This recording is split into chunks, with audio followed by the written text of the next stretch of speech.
واتساب جايز، رمضان مبارك سعيد ومرحبا بكم في فيديو جديد ووصفة جديدة. اولا قبل ما نبدا بغيت نشكركم بزاف على التفاعل ديالكم والتعاليق ديالكم الزوينه اللي فرحوني بزاف وكيخليوني نقلب على محتوى جديد اللي نقدمه لكم بطريقتي الخاصه. اليوم غنحضروا طبق البسطيله بالدجاج. خليكم معايا باش تعرفوا على المقادير وطريقه التحضير. بالنسبه للمقادير اللي غادي نحتاجو في وصفه اليوم، اولا غادي نحتاجو باش نحضروا خليط الدجاج دجاجه واحده مقطعه متوسطه الحجم، 4 حبات من البصل المفروم، باقه من المعدنوس المفروم، القليل من زعفران شعره، 3 اعواد القرفه، 2 معالق من العسل، 6 البيضات، معلقه صغيره من السمن، 10 سنتيلتر من الزيت، والتوابل ملح، فلفل اسود، زنجبيل مطحون وراس الحانوت. وباش نحضروا اللوز ديالنا غادي نحتاجو 500 غرام من اللوز، معلقه صغيره من ماء زهر، معلقه من القرفه مطحونه، 2 معالق من الزبده الدائبه، معلقه من السكر كلاصي، والقليل من المسكه الحره. اخيرا باش نجمعوا البسطيله ديالنا غادي نحتاجو 300 غرام من ورق البسطيله و200 غرام من الزبده الدائبه. اول حاجه غنبداو بها غنديروا اللوز يتقلى في الزيت بارده. هاد الطريقه كتضمن لينا اللوز مقلي مقرمش وموحد اللون. من مور ما كيتقلى اللوز ديالنا كنشفوه ونخليوه حتى يبرد باش نقدروا نطحنوه، ونخلي واحد الويزات قلال باش نزينوا بهم في الاخير.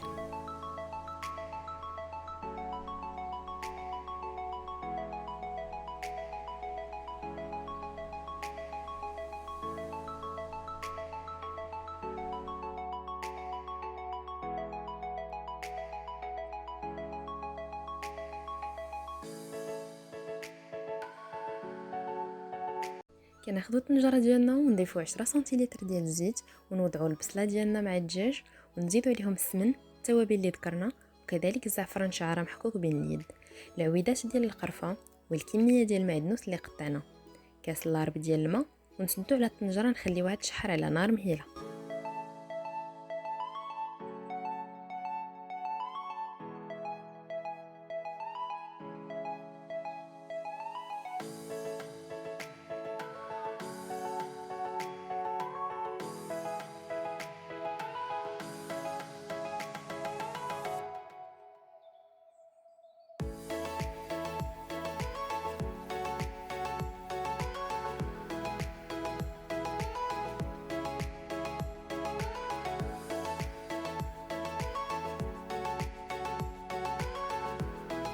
من بعد نص ساعه كنخرجوا الدجاج وكنحطوه في اناء حتى يبرد، وكنتاكدوا باللي التغميره ديالنا غتشحر مزيان وما يبقاش فيها المرقه.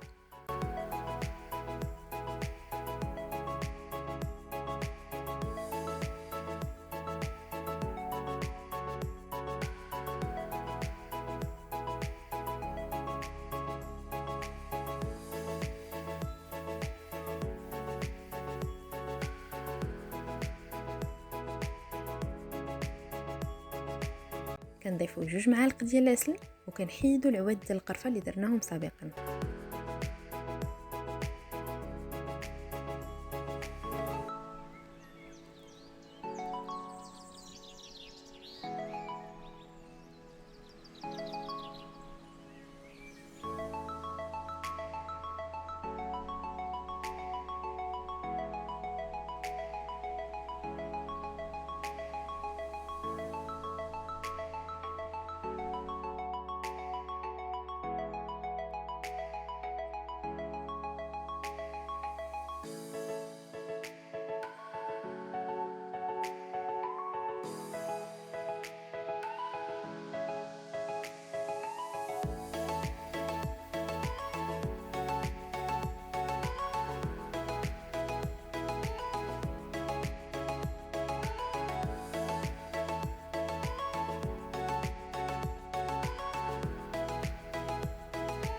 كنخلطوا وكنخليو التغميره ديالنا حتى تعقد مزيان باش نزيدوا عليها 6 البيضات مع التحريك.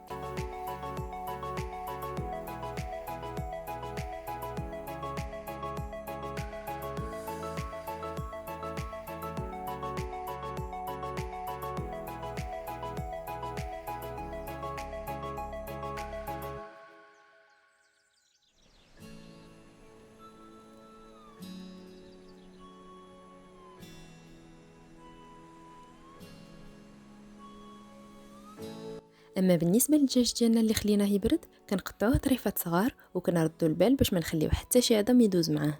كنضيفوا الدجاج مع التغميره بالبيض، وبهذه الطريقه كنتاكدوا ان الدجاج ديالنا ما غيكونش ناشف في وسط البسطيله.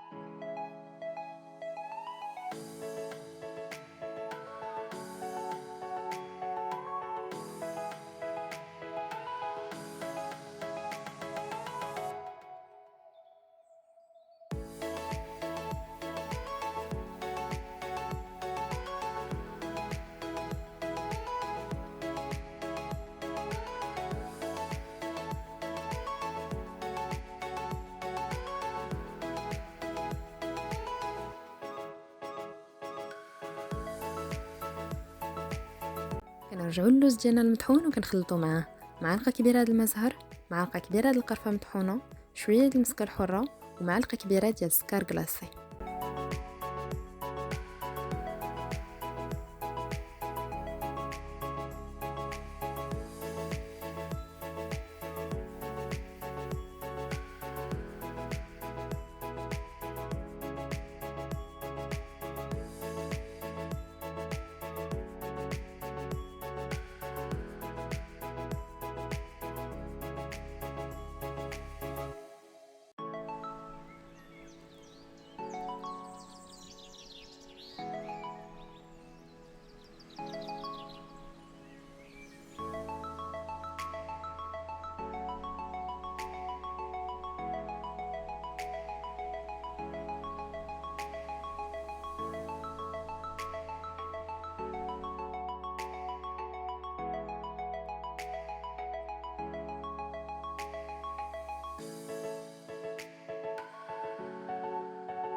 دابا منين قادين المكونات كامله نقدروا ندوزوا لمرحله تجميع البسطيله اللي غنحتاجوا فيها 300 غرام ديال ورقه البسطيله، خليط اللوز، خليط الدجاج اللي صايبنا والزبده الدائبه الكافيه اللي غادي نديروا بها لو مونتاج ديال البسطيله ديالنا.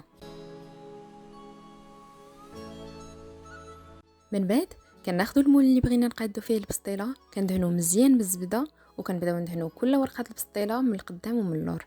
نخليكم تشاهدوا معايا طريقه التحضير.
ملي كنحطوا الطبقه ديال اللوز ديالنا كنضيفوا شويه ديال السكر كلاصي وشويه ديال القرفه وكنرشوا بالزبده من الفوق قبل ما كنغلفوا بورق البسطيله الحشوه ديالنا.